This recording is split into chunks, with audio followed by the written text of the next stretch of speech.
J Allen 285. It's something that really disturbed me, and I like to share things with my viewers, and I think that's fair.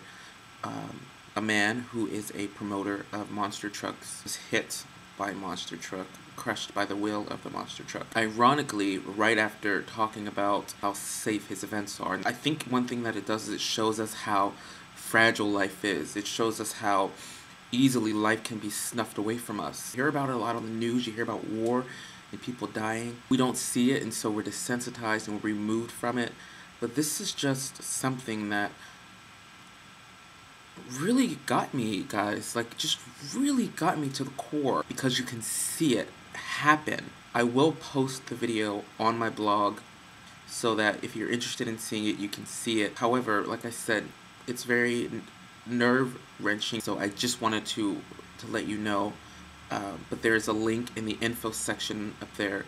It is disturbing. I'm sure you can see that I'm a little shaken up by it because I watched it this morning and I watched it again, and it just really makes you consider your life and what you're and how soon it can be just taken away from you. It's quite tragic, and now I'm rambling on. I just wanted to hear your thoughts on that. I needed to vent. I didn't have anybody to talk to, so here I am. I will post the video via my blog, which isjallen285.blogspot.com. So, peace out, guys.